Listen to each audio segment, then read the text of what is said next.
Welcome to the show, Jean. How are you today?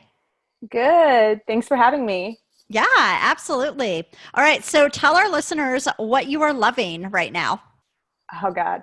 So I recently got into kefir again. I'm like lactose intolerant. So I was really into it 3 years ago and I was doing really bad things to my stomach because I was having candida issues. But recently I think like my gut has healed enough that like I recently reintroduced it and there was a really good grass-fed brand out at the market and I tried it out and it's been so good. I'm loving it. My digestion's been amazing because of it and I've just been loving all the probiotics. Mm. So that's what I've been into.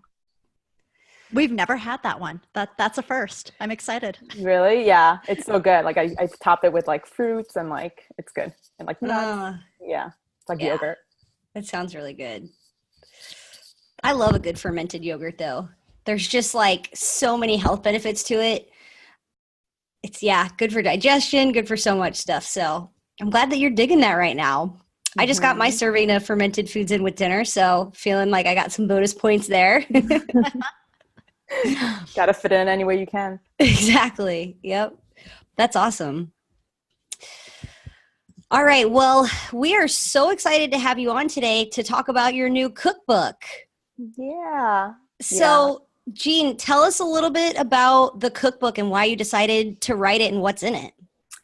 Oh, so even when I like even before, well, when I first started blogging, I'm Korean, obviously, and I this is the food I grew up on. And then when I was getting all these health issues from food allergies, I wasn't able to eat at Korean restaurants anymore because they were bothering my stomach so much. And I didn't realize it then, but there's like a ton of like wheat, MSG, and just soy. And there's just a ton of crazy ingredients that are in modern Korean cooking that wasn't there when like hundreds of years ago, like the traditional method of preparing foods that was no longer there. And I realized that they were just mixing a ton of processed food into the ingredients that were used in restaurants. And even when you go to Korean grocery stores, that's what you'll find, even like red pepper paste and all that. There's wheat in it or some kind of sugar or high fructose corn syrup.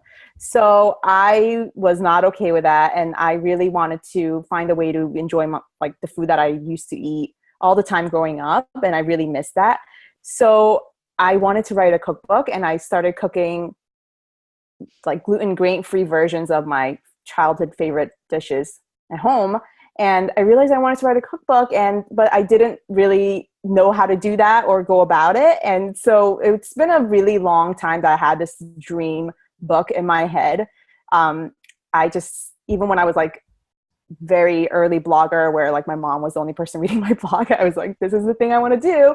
And so you won't really even see any Korean recipes on my blog at all, just because it's been something I've been wanting to do and wanted to save it for a book. So I wanted to self-publish, but I never got to it until last year when a publisher reached out to me and they were asking if I wanted to write a cookbook. And I was like, yes, I have a perfect idea for a cookbook.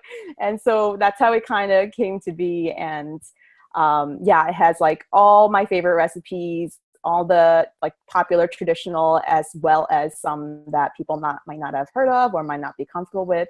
So I packed it all in there. There are 80 recipes in the cookbook and I don't know. We're getting released in December 11th and I'm really excited about it. That is so exciting. Okay, so this might be a dumb question, but like how did the publisher find you and like know that you were like had this idea? They didn't know that I had an idea. I think they just found my website somehow. It's Page Street and they do a lot of paleo blogger cookbooks. So I don't know if they like through the grapevine they found me somehow, but yeah, they just reached out to me and I like even when they emailed me, I like Googled the email just in case it wasn't spam, like somebody trying to scam me. I was like, what is this? Um, but yeah, they were like, if you have an idea for a cookbook that you might want to write, and I was like, and I told them exactly what I wanted, and they're like, wow, this is very specific. This is perfect. So yeah, and that's how we just went on with it. Yeah, because are there any Korean like paleo cookbooks I specifically? don't think so. There's like Korean Asian takeout or something like that, I think, but Mhm. nothing specifically Korean. So I think this is pretty unique. Awesome. Yeah. I definitely think so because I've seen like a couple of like Korean or Asian like recipes in a cookbook, but I've never seen a full-on cookbook like Korean Paleo. Um, and your cookbook, oh my gosh, it looks amazing. Like the artwork is beautiful. Like the Oh, photography is just absolutely gorgeous. thank you. Yeah. Thank you so much. Yeah, Yeah. guys, Yeah. one of the benefits of being a podcast host is you get to see stuff before everybody else. So we got to see the cookbook. Yeah. Yeah. Yeah, I was checking this out the other day and I was basically just drooling over this stuff. I was like, oh my gosh, I Oh. wish you could send me these foods. Yeah, but now you can cook it at home. Yeah, exactly. Yeah, Now, did you take all of the pictures I did. as well? Oh my gosh. Wow. that's amazing. Yeah. It was a lot of work, but it was really fun. Yeah, I really enjoyed the process. Now, how many of the recipes did you already have? And then how many did you have to create when you were making the Um, cookbook? so it was kind of different from what I would normally do just because I create everything from the scratch. But this was, I already knew the flavors and tastes of what things were supposed to taste like.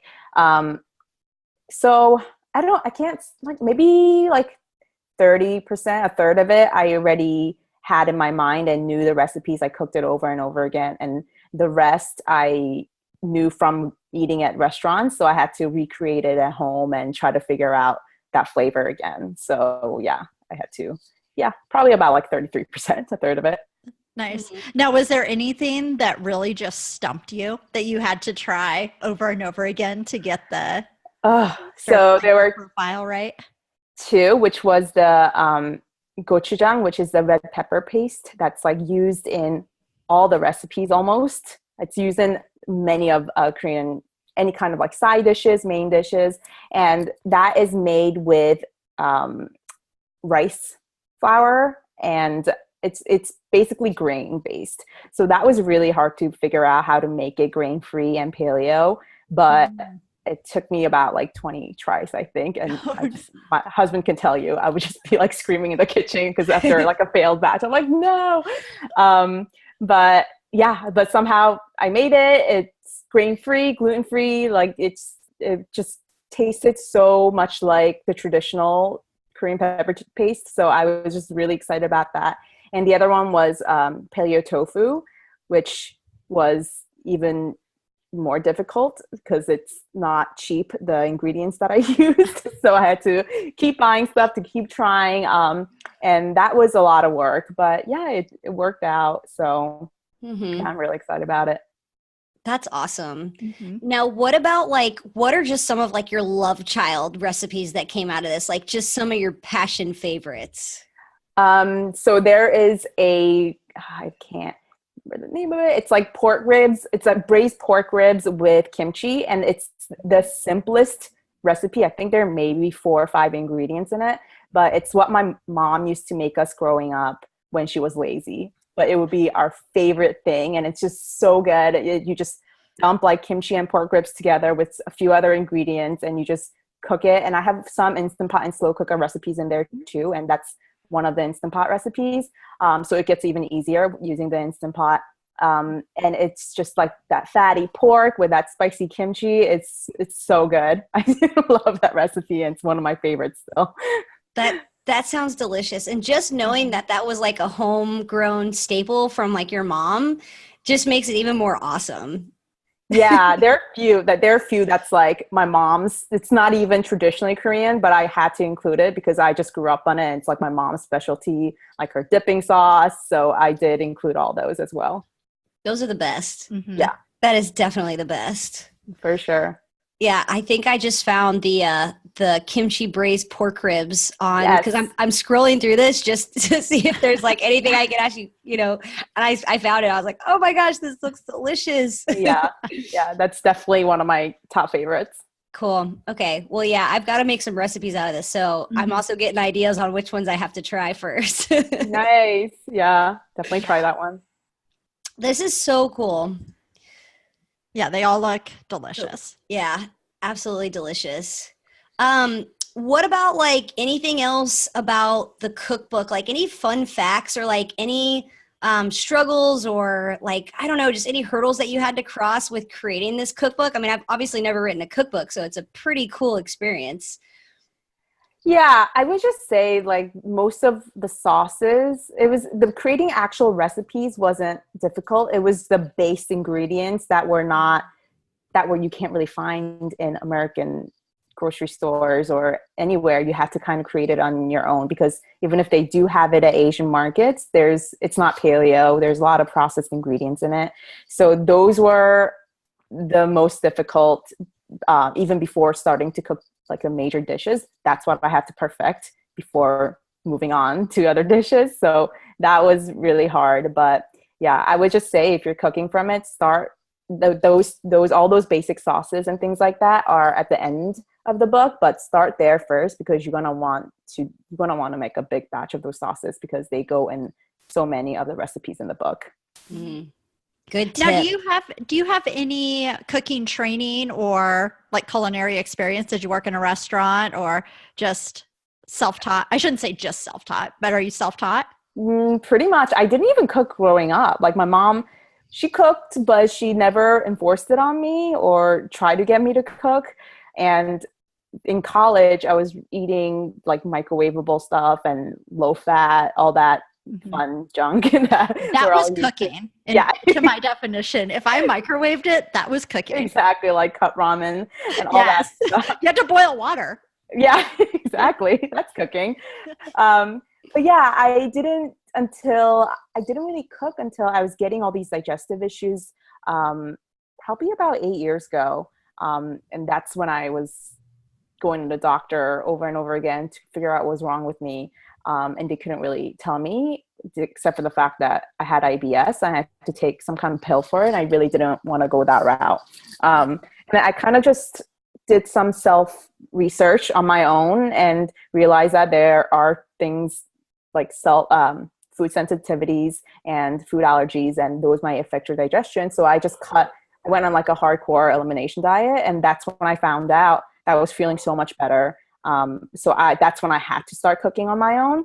And I was feeling so great that's how I started a blog, because I kind of wanted to share my recipes and just share my struggles, because I know I'm not the only one, clearly, because as NTPs, you know that in school, we have very similar stories when we struggle with our health and how food has impacted our health in so many ways. And yeah, that was the process of me just learning how to cook in the kitchen.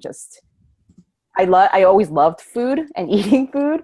I just never knew how to translate that in the kitchen on my own, but I had to figure that out by myself just from my health issues. And is that what made you become an NTP? Were some of your health issues?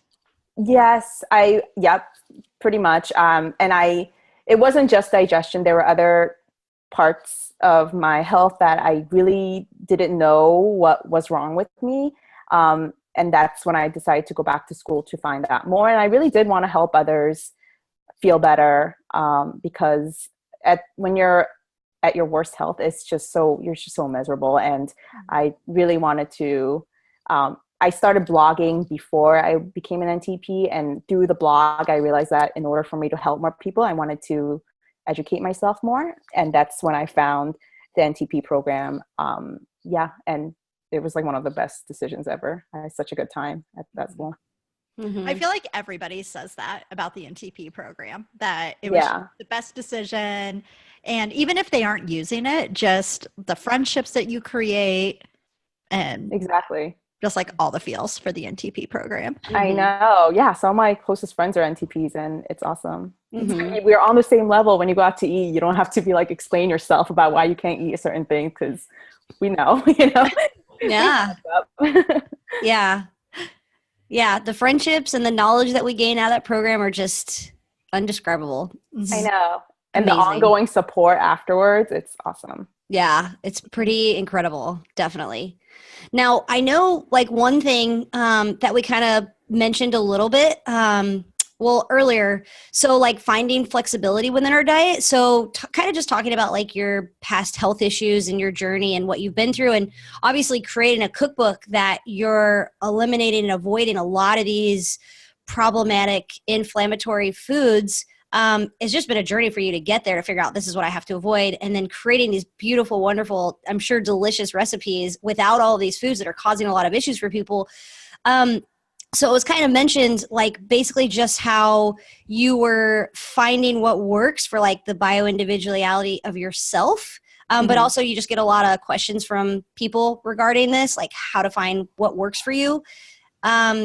And just kind of like sometimes how we lose sight of listening to our bodies and feeding it what it really needs versus like, oh, I'm on this specific diet, that kind of thing. Right.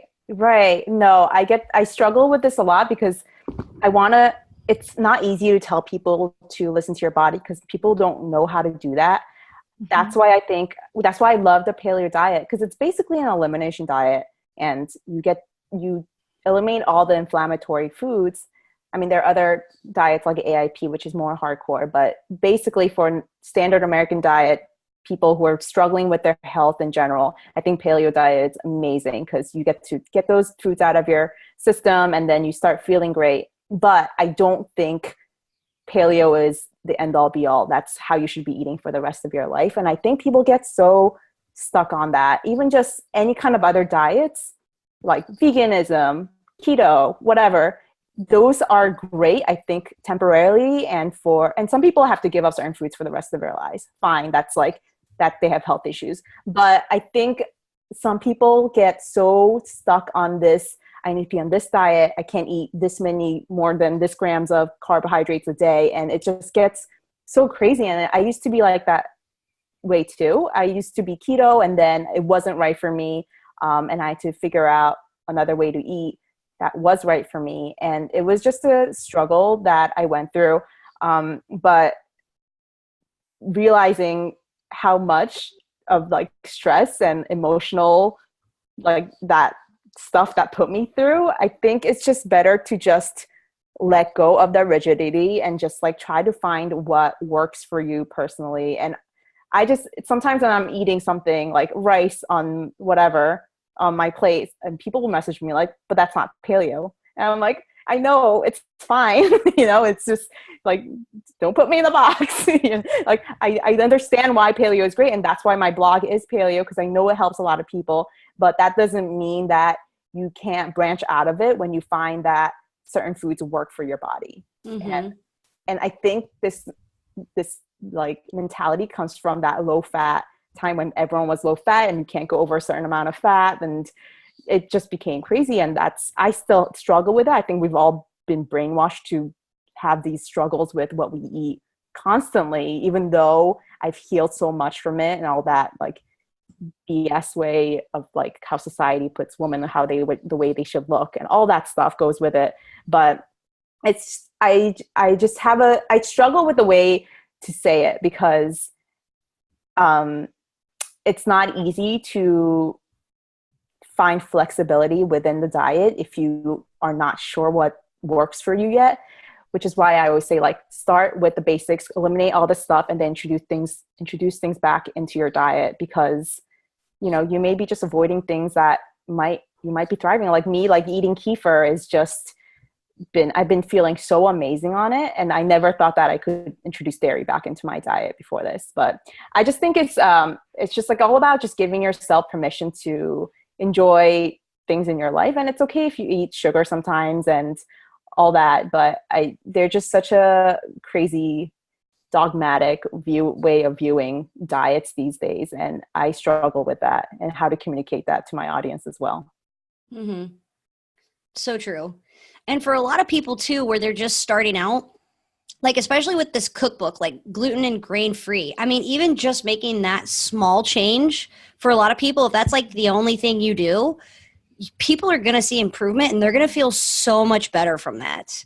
And then, adding on to that, whether it's nightshades or whatever it might be, dairy, further down the road, but also just as you eliminate all those foods and your gut gets healthier and you can tolerate more foods, like your experience, that you can add other foods back in that you never thought you'd be able to because your gut's in a better place. It just takes time to get there. Yeah, exactly. And I always struggled with the candida, so I couldn't eat any kind of fruits or sugars. So I've had my struggles as well. And that was really bad because it was hard for me to just enjoy even dessert, and and I think everyone should enjoy dessert once in a while. Mhm. So that was really hard for me. But now after you start healing your gut, it's when you have to give up certain food, it doesn't mean forever, not always at least. So yeah, I think it's just giving yourself and your body time to heal, and then seeing how you react to the certain foods that didn't work for you before. Yeah. Now, what made you want to add kefir back in? Like, did it just pop into your head one day, No, or? it's because I went to one of the first NTA conference I went to. There was a talk on kefir, and this lady, I can't remember her name, but she did a whole talk and like the amazing benefits, how they're like whatever million more probiotics than regular yogurt. And she went through this whole thing, and I really wanted to try it out. So I bought some kefir grains from her. So I started making it home, and I can tell it was just so powerful, the probiotics in it, and it wasn't working for me at that time. So I had to stop it for a little bit. And then recently I've been feeling a lot better than last year or even 2 years ago. So I decided to try it. I saw it at the supermarket the other day, and I was like, I'm going to do it. I'm just going to try it out. And it was high quality. It was like all grass fed, whole fat kefir. So I decided to try it, and it worked. And I feel really great on it. Like I can feel my digestion, when you like kind of relax your stomach, I can feel that. So I know it's working for me, and I'm really happy about it. I just always wonder about those things, like just intuitively, if our body is telling us, like, yo, dude, you need some kefir in your life. And then all of a sudden, it's like way deep back in that like primal brain of yours. And then you're like, oh, I need some kefir today. Yeah, maybe. I can see that for a lot of things. I totally believe that's how it works. Yeah.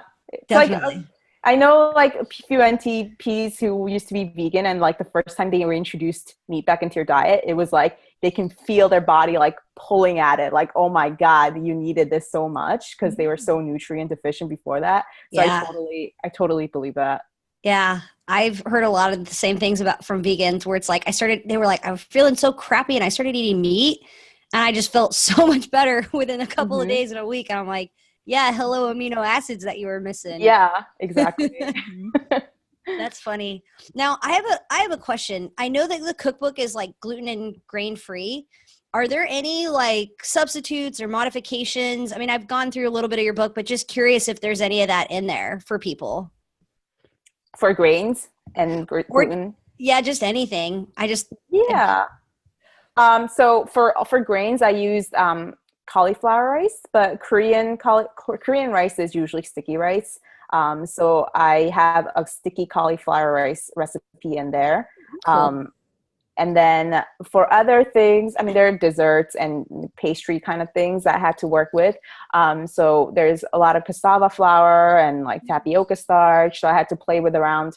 Those are the hardest, honestly. I'm not a good baker usually. So I always have to like make things like 8 times before I get them right. So there's some of that. And like in sauces, they're the usual like coconut aminos and fish sauce, and there are things like that that are really great substitutes for the original recipes, what they were supposed to. Cool. Now, where's your go-to place to get these ingredients? Is it like Thrive Market, or do you still have to go to like an Asian specific grocery store? Some of them, but now that like there's online shopping, that like you can find anything on Amazon, honestly. Oh yeah. But I'm pretty lucky because I live right by LA, where there's a huge Korean population. So there are a lot of Korean markets near me, but I do give suggestions within the book about what brand I like and where you can find it. And usually Amazon has it all. So. Okay. Yeah. Gotta love Amazon. I know, right? A little too much. Right? Yeah. Like, especially when your credit card is just saved in there. So you don't actually have to get up to go grab your wallet. You're like, oh, it's saved. Cool. Yeah. Now we have Google Home. So my husband just tells it to buy whatever. So it'll remember it from your history, what you bought of that same brand, and it'll just buy it, and your credit card's saved. So it just comes to you. Oh, man. That would be dangerous. That's trouble. It really is. That is Awesome. Okay, I have to just like stop looking at the cookbook because I keep getting distracted. It's just good. Yeah. And that's why I was looking through it too. I was like, I wonder if there's just any, like, if she, like, I thought I'd ask about modifications for people that are probably curious about that kind of stuff. Yeah, I mean, I get asked questions about like how many are egg free, and there are like, I did break down the number of like egg free, but I honestly, people who are on the autoimmune protocol would ask me, but it's just really hard to make Korean AIP friendly because there's always some kind of like sesame oil, sesame seeds, or peppers, or even the red pepper paste that's in a lot of things. But there are a few like ones you can make optional by omitting those things. But it is a little difficult for the AIP diet, I'll be honest. Yeah. Eggs, nuts, seeds. Yeah. All the things that just make Korean and Asian food so good. Yeah. Exactly. That makes sense. This is awesome. So now there's one question on here that I wanted to ask, what was the one thing that helped you heal the most? I know we've talked a lot about diet, but is there something else that was involved in that? Yeah, I always thought it was like the diet piece that I was missing, but even through writing this cookbook, I just learned that like stress management is like key, like top of all things. Like that's like, I think that's why my husband, he doesn't even like try to eat healthy, but he's so healthy because he's just not a type A personality like me, and he doesn't stress out about things. And I think that is such a huge component that people just look over. And those people who obsess about their diets like I used to, and they're usually the ones who are very type A, they have to be in control of certain things. I'm totally that way. So I had to change my way of thinking a lot, do a lot of meditation, go to acupuncture, and I had to look at different modalities when it comes to healing my health issues other than food, because now that I look back on it, all the health issues I had, it was at some of the most stressful times of my life. And I think I just missed that point at that moment. But now I realize that that is such a huge key piece that made me feel better, because like 2 years ago when I was going through like horrible adrenal fatigue issues, and that's when I started going attend to NTA, and I was learning about all that. And that's when I addressed that issue, and it was like night and day the way I felt after addressing that stress piece, because we just don't realize how much that impacts our health. Like these days I can feel it. I can feel when my cortisol is going up, and like I just feel it in my body. And before I just had no idea, and now it becomes just so sensitive to it. Mm-hmm. I didn't even know what our adrenal glands were until the NTA program. Yeah. I mean, I'd heard of cortisol because it was like, oh, cortisol makes you fat. But, it was like, I had no idea what adrenal glands were or. Yeah. And mine was like so shot whenever we did like the testing there. Oh yeah. 8 to 9. Yeah. Yeah. I mean, I think all of us, it was pretty bad, but yeah, now it's just, I try to focus on that. And it's hard. Like, I think all of us here work for ourselves. We have our own business. And when you have your own business, it's so hard to turn that off. And I have to like force myself. And these days after dinner, I'll put my phone on airplane mode because I don't even want to look at it. And that's how I try to stay sane, because social media and like emails, that's just like an ongoing part of our lives. And I just have to disconnect sometimes. And that's such a key piece into my health. Mm-hmm. Now, do you work from home? I do. Okay. I do. That's nice. Mm-hmm. Yeah, that's tough though, because you feel like there's really no separation. And this is something that I struggle with all the time, is knowing when to shut off, because, when you love what you do, especially, then it makes it really hard to shut it down, put it in airplane mode. Yeah. It's like there was one point where I wasn't giving myself a weekend. Mm-hmm. Like every day I would do something at least, because I'm one of those people, if I'm sitting still and I have nothing to do, I'm like, oh my God, I could be working right now. Why am I wasting my time not like watching Netflix? What am I doing? And I just had to let that go and say, no, you need to be doing nothing, because you'll feel like crap if you don't, that's how much it impacts my health. So I know now that I need to give myself permission to do that. Mm-hmm. Yeah. Yeah. The burnout is real. Oh yeah. Mm-hmm. Definitely. For sure. Now, what advice would you give to someone who is like has a dream of writing a cookbook to like get started, or things not to do, things to do? I would say, just if you wanted to write a cookbook and you have a job where it relates to that, maybe you're a blogger, just don't give up, because blogging these days can be a really slow and difficult start, I think. Like just any kind of online job, and that means you're working for yourself, and it gets even increasingly more difficult with that factor. Just be consistent. Just don't try to be like anybody else. Have your own voice, and things will start happening without you even asking for it somehow. But if you actually did want to write a cookbook, you can approach publishers. I went through Page Street, and they were awesome. And you can, many people have approached them first. And if it's a first to no, that's fine. And you can ask again later after a year, because, sometimes they are looking for a specific type of authors. So it might not be right. And you can just reach out to different publishers as well. Mm-hmm. That's awesome. I love that. Mm-hmm. And I think that's just, consistency is key with anything, especially with anything and everything we're doing. It's just, those small steps lead to, bigger actions. So you just got to keep putting your feet forward. And like you said, you just keep putting the energy into it, and something's going to happen. Yeah. Even when you feel like nobody's looking or listening to anything you're doing, somebody's listening. And you'll be surprised. I've gotten emails when I was had maybe 100 followers on Instagram about how this woman's husband went off on their diabetes medication because he was reading everything I was doing and cooking for my recipes. And those are the best emails to get. And that's why I do what I do, because I just want to be able to help. Even if I can help just one person out there better their health and their lives and just their way of living, that's just amazing to me. Mm-hmm.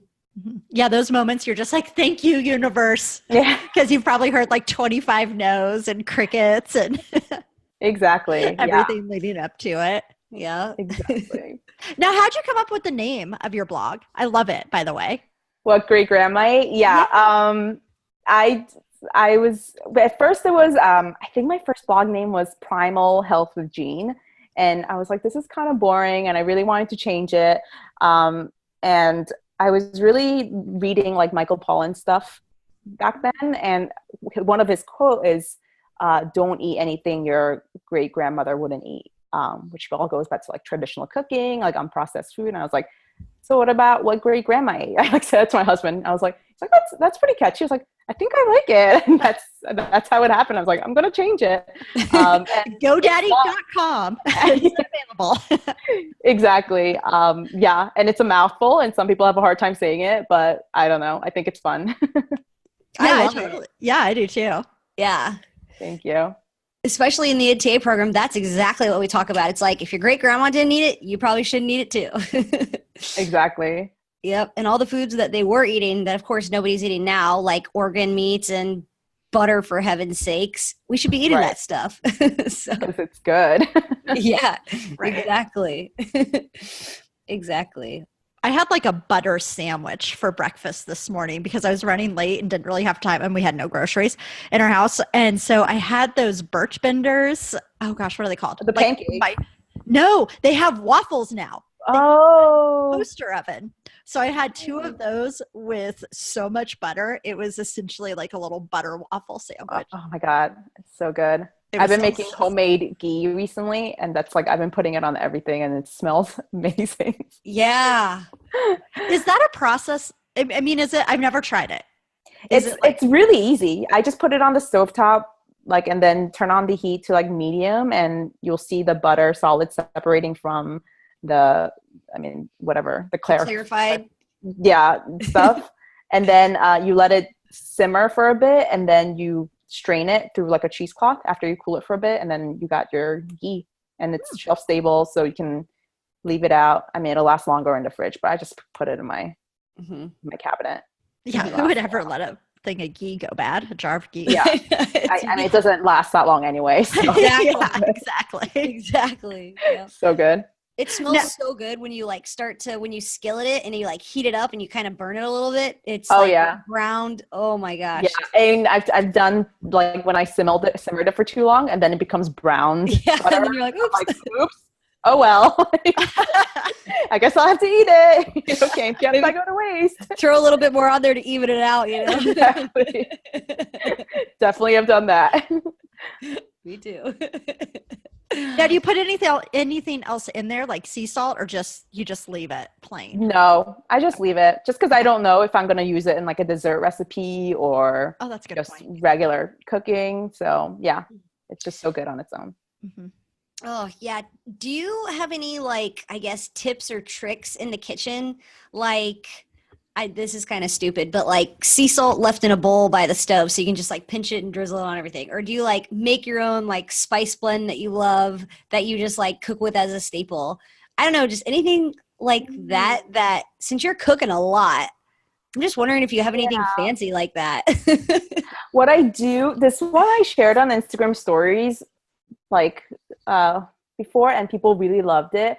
Tomato paste, you don't really use a ton of it at once. So I'll open up a can and I'll put it in a Ziploc bag, and then I'll flatten it out and I'll freeze it like that. And the next time I like to use it, I just break off a part of it instead of like scooping it out of anywhere. And because it's so much easier that way, and it defrosts really quickly. I mean, you're going to heat it anyway usually. So yeah, that's one of my tricks. I just want all the listeners to know that both Megan and my brains just exploded. Jean saw it. especially because of the fact that I used a little bit of tomato paste the other night, and I literally have half of a can sitting in my fridge with the lid off of it, and I don't know what to do with it. Yeah, you need to freeze it. It's so easy to use, and it'll last forever. Oh, I love that. That's gold. That's why I asked the question right there. Genius. Glad to be of help. Yeah, that's awesome. Okay, super cool. Good tip. Mm-hmm. I'm definitely gonna go get that out of the can and put it in a bag and put it in the freezer. Cool. Okay. All right, ladies. Well, is there anything about the cookbook? Any fun facts? Any last notes or anything? I'm trying to think. I don't. This had yolk sugar-filled pancake. Oh my god. Oh yeah, it's good. It looks so good. You put a dough ball and you like mash it in the middle of it, sugar, and then you just flatten it out when you cook it. Yeah. And then it gets all crispy, and it's like sugary filling in the center. So good. That's actually a Korean street food. Oh, really? Cool. Yeah. So I have some of that in there as well. Ooh, yum. Very cool. Yeah. Now, where can people find you on social media and your website? So my website is whatgreatgrandmaate.com, and on Facebook and Instagram, it's just straight What Great Grandma Ate. And then on Twitter, I'm not super active on Twitter, but it's What GGMA8 ATE. Got it. Yeah. Gigi Ma. Yeah. Gigi my 8. Yeah. They only gave me so many characters, so I had to shorten it. Now, can people pre-order the cookbook? Yes, it's available for pre-order now. When is this airing? It is going. We were going to ask you. Oh, what would be the best date? So, TBD on that one. Okay. I guess. Let's see. So, anytime like within the first week of publish date or before is good. Okay. Cool. So yeah, we can have it air, and I'll edit all this out. Either we usually put it out on Wednesdays, so we could have it come out the 28th or the 5th. Which one works better for you? Either one. My cookbook's at 11th. You said 28th or the 15th? The 28th or the 5th. The 5th? It's the 5th then. Yeah. Okay, perfect. 5th. Yeah. Excellent. Cool. Okay, so I'll re-ask you that question. Okay. Because can people pre-order it? Like, does it make sense for them to pre-order? Yes. Okay. Okay, yeah. I'll talk about it. Okay, cool. So I'll re-ask it. So we'll pause for a second so I can have like a good cutoff, and then we'll start. Now, can people? Okay, I'm ready. Okay, I'm ready. I got it. Now, can people pre-order the cookbook? Yes, it's available for pre-order now. You just search Korean Paleo on Amazon or Barnes and Nobles. And I'm about to release some pre-order gifts.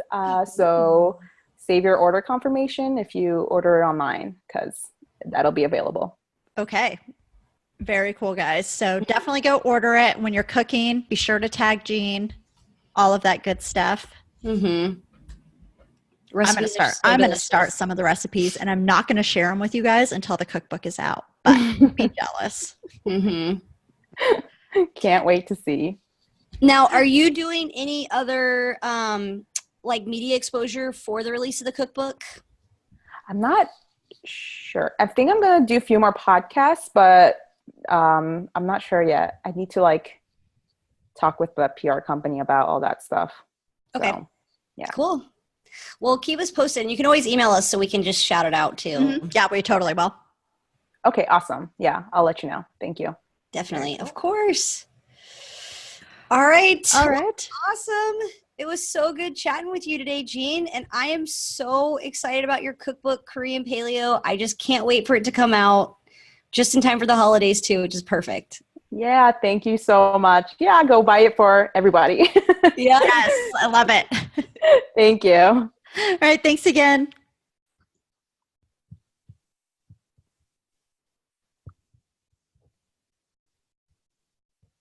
We good? I lost the little tab to like stop recording. Oh, there it is. Okay. Ta-da. There we go.